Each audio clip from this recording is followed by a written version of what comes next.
Assalamualaikum warahmatullahi wabarakatuh. Waalaikumsalam Salam. warahmatullahi wabarakatuh. Nah, kemarin kan kita sudah membahas tentang surat lamaran pekerjaan. Nah, saya sudah lihat berapa orang yang sudah mengumpul, tapi sepertinya ada beberapa orang yang strukturnya masih salah. Nanti akan saya kembalikan ke nomor WA masing-masing, mana yang salah.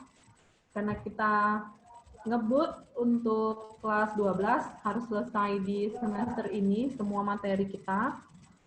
Jadi kita langsung ke materi berikutnya yaitu teks cerita sejarah. Perhatikan. Nah, ini untuk peta konsep teks cerita sejarah. Jadi, apa saja yang saya konsepkan di sini? Yaitu yang pertama adalah definisi. Nah, ini kalian sudah bisa lihat ada definisi, ada ciri, ada struktur, ciri kebahasaan, kaidah kebahasaan, jenis teks, dan contoh teks cerita sejarah. Nah, apa itu teks cerita sejarah? Namanya teks cerita sejarah, berarti kalian menceritakan sebuah sejarah. Kalian menceritakan sebuah sejarah, sebuah aksi, peristiwa. Karena dia sejarah, berarti harus berurutan, harus kronologisnya pas. Nah, kalau kronologisnya sudah ada, berarti apa yang kalian butuhkan di sini? Yaitu konjungsi. Kan ada urutan. Jadi, definisi teks sejarah sudah saya bacakan, sangat mudah. Teks cerita sejarah berarti teks yang isinya adalah cerita sejarah. Nah, ini ciri-ciri dari teks sejarah. Apa saja? Disajikan secara kronologis atau urutan peristiwa atau urutan kejadian. Jadi, kalau dia teks sejarah, urutannya harus jelas. Dari awal sampai akhir. Dari awal sampai akhir itu urutannya harus jelas. Jangan dilompat-lompat.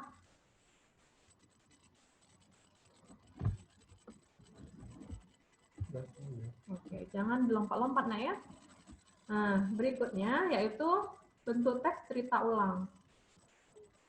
Namanya cerita sejarah, berarti cerita yang diulang dong, ya kan? Jadi cerita sejarah, cerita yang diulang. Kemudian strukturnya, ada orientasi, urutan peristiwa, dan reorientasi. Yang keempat, sering menggunakan konjungsi temporal sesuai dengan kronologis, dan isi berupa fakta. Sejarah berarti berisi tentang fakta. Tapi jangan khawatir, jenisnya, untuk jenis nanti kita ada yang fiksi.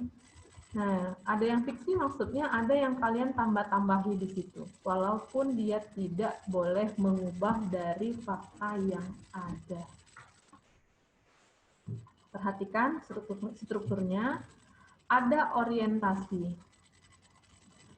Sebenarnya setiap kita belajar tentang teks, pasti ada yang namanya pembuka, isi, dan penutup. Setiap teks itu pasti ada pembuka, isi, dan penutup. Hanya saja bedanya adalah apa di pembuka di teks sejarah, apa isi di teks sejarah, dan apa penutupnya.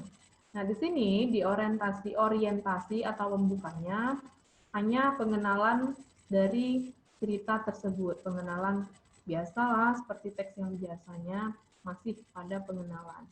Nah, untuk yang kedua adalah isi. Isinya adalah urutan peristiwa. Urutan peristiwa ini adalah rekaman peristiwa sejarah tadi. Dan yang terakhir adalah reorientasi. Di sini, di sejarah, reorientasi ini berisi komentar pribadi penulis. Jadi untuk teks sejarah ini, reorientasinya boleh ada, boleh tidak masalah. Yang penting itu adalah orientasi dan urutan peristiwa. Namanya udah struktur mem. Jadi kalau salah satunya nggak ada atau tidak ada, apakah dia tetap disebut dengan teks sejarah? Tetap. Karena khusus untuk reorientasi di struktur teks sejarah boleh ada dan boleh tidak. Karena ini adalah komentar dari diri sendiri atau penulis tentang sejarah tersebut. Nah, berikutnya adalah ciri kebahasaan. Ciri kebahasaan ini bisa sambil kalian menulis yang penting-penting, atau yang mungkin ini sudah pernah kalian tulis atau pernah kalian pelajari ketika kalian kelas 12, ketika kalian belajar di kelas 11 atau kelas 10. Yang pertama adalah konjungsi temporal. Tempo, waktu. Berarti konjungsi temporal adalah kata penghubung penunjuk waktu. Nah, perhatikan di situ konjungsi temporal yang menghubungkan dua hal sederajat, misalnya apabila, bila mana, demi, hingga, ketika, dan sebagainya. Dan yang kedua yaitu konjungsi temporal yang menghubungkan dua buah kalimat yang sederajat. Yang termasuk ke dalam konjungsi ini seperti setelahnya dan sesudah. Artinya, nak, konjungsi temporal yang menghubungkan dua hal sederajat, berarti ini dia masih di dalam satu buah kalimat. Dalam sebuah kalimat. Saya melihatnya menggunakan pena hijau ketika menulis materi. Nah, itu kan masih dalam satu buah kalimat. Yang konjungsi temporal yang menghubungkan dua buah kalimat berarti dua buah kalimat yang kalian hubungkan. Setelahnya, sesudahnya, nah ini biasa ya, temporal ini juga kalian gunakan ketika kalian menulis teks prosedur. Di sini juga kalian menggunakan konjungsi temporal. Berikutnya adalah nih, nomina atau kata benda. Saya pikir nomina atau kata benda ini sudah biasa, tapi yang dimaksud di sini adalah nomina yang dibentuk dari misalnya kata sifat atau kata kerja. Jadi nomina itu ada yang murni, dia nomina, ada yang pembentukan. Contohnya itu di sini yang di slide, nomina dibagi menjadi 3 kelompok, yaitu sebagai berikut: nomina modifikatif. Artinya nomina yang terdiri dari dua buah kata yang berkedudukan sebagai misalnya objek atau dia sebagai subjek. Ini pernah kalian pelajari di kelas 10 tentang frase, yaitu dua buah kata yang menduduki satu buah unsur kalimat. Contoh, subjek, wanita cantik. Ada dua buah kata yang menduduki satu unsur. Nah, ini maksudnya dari nomina modifikatif ini. Dua botol, ruang makan, dan sebagainya. Dia terdiri dari dua buah kata. Yang B yaitu nomina koordinatif. Kata benda saling menerangkan. Nah, ini sudah pernah juga nih di kelas 10 tentang pola dari sebuah frase: menerangkan, diterangkan, diterangkan, menerangkan, menerangkan, menerangkan. Dan yang paling kalian ingat adalah diterangkan itu adalah inti dari frase tersebut. Contohnya, sandang. Nah, kalau ini saling menerangkan, sandang pangan, lahir batin. Nah, ini saling menerangkan. Yang diterangkan dan menerangkan misalnya, tidak hadir, menerangkan, diterangkan. Tidak menjadi menerangkan, kemudian hadir itu adalah diterangkan. Kemudian contoh yang diterangkan menerangkan, pisau tajam. Pisau itu diterangkan, tajam itu menerangkan. Jadi si tajam menerangkan si pisau.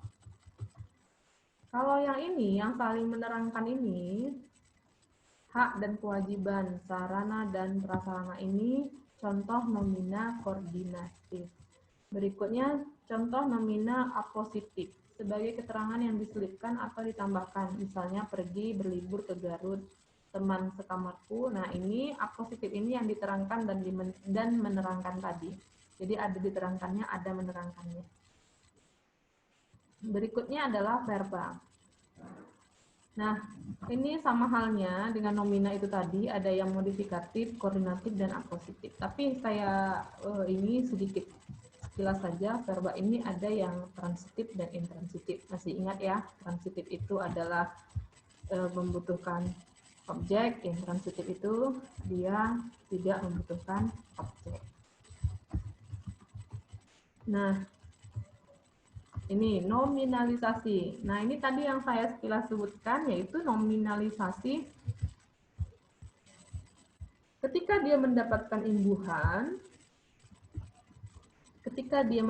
imbuhan, maka dia akan membentuk nomina. Nominanya tidak natural atau tidak atau dia pembentukan. Contoh, dia mendapatkan sufiks akhiran an misalnya ya, dari kata manis. Manis itu adalah kata sifat. Mendapat akhiran an menjadi kata benda atau nomina. Nominalisasi, proses pembentukan nomina. Aku sangat menyukai manisan yang dibuatkan opungku. Nah, jadi manisan di sini sudah menjadi kata benda. Berikutnya, dia mendapatkan prefiks atau awalan seperti pe, se, dan ke. Saya sekantor dengan dia. Pedagang itu sangat jujur. Ya, dagang itu adalah kata kerja. Dagang mendapatkan awalan pe menjadi pedagang adalah kata benda. Kemudian yang berikutnya dia mendapatkan konfiks atau gabungan awalan akhiran seperti kean dan pean atau peran. Nah, seperti kata-kata di bawah ini pengaturan, pertunjukan, atau kekayaan dan lain sebagainya. Dan yang terakhir adalah infiks atau sisipan seperti L dan R.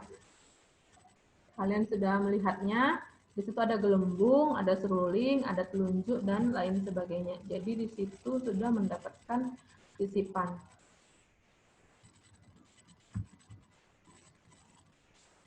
Nah, berikutnya adalah kaidah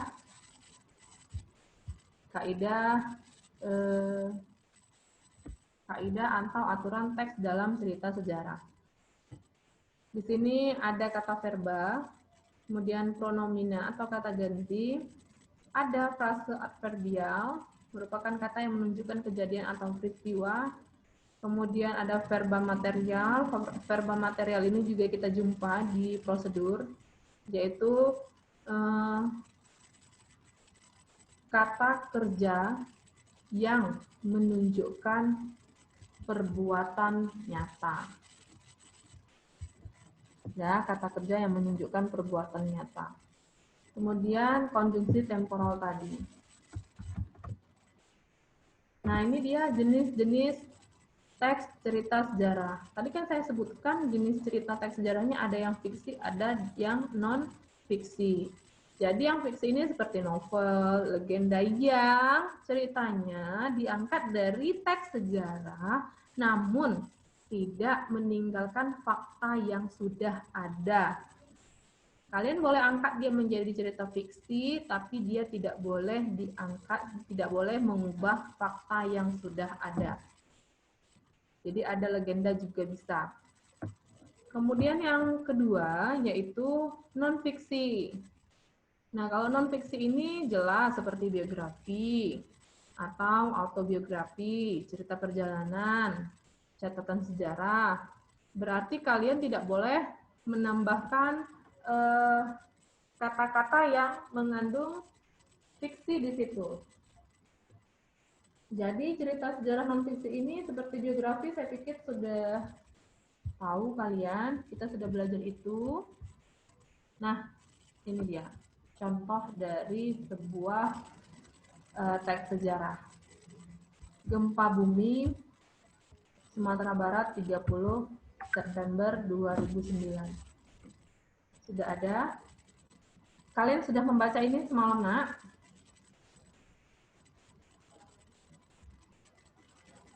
Sudah?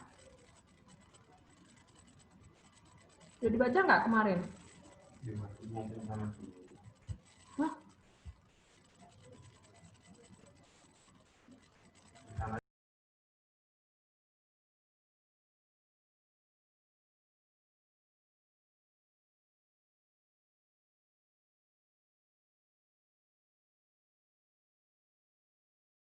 Oke. Di sini ada sebuah teks sejarah yaitu gempa bumi Sumatera Barat 30 September 2009. Lihat bagian di orientasi, kita mau lihat bentuknya. Di sini ada, saya bilang tadi, orientasi itu adalah pemaparan atau pembukaan di awal. Jadi perhatikan, di sini masih memperkenalkan kejadiannya. BMKG 30915 hari ini 6 tahun yang lalu, tepatnya pada tanggal 30 September 2009. Nah, di sini sudah ada pembukaan dan seperti yang kita lihat di sini, ini bukan sebuah biografi, tapi kita masukkan dia ke dalam teks sejarah. Kenapa saya bilang dia dimasukkan ke dalam teks sejarah? Karena ini jelas ceritanya tanpa ada fiksi di dalamnya. Kalau nanti kalian melihatnya ada fiksi, berarti dia bukan teks sejarah. Nanti dia masuk ke novel atau legenda. Jadi di situ kan sudah jelas mana dia yang orientasinya, kemudian urutan waktu dan reorientasi. Kalian bisa baca sendiri, karena nggak mungkin saya bacakan semuanya di sini. Habis kuota kalian dan saya juga ceceknya. Jadi sampai sini dulu pertemuan kita. Untuk berikutnya, modulnya saya akan berikan melalui psikologi dan pengumpulannya seperti biasa ke WA saya saja untuk mempermudah saya mengeceknya semua. Sampai sini pertemuan kita. Assalamualaikum warahmatullahi wabarakatuh.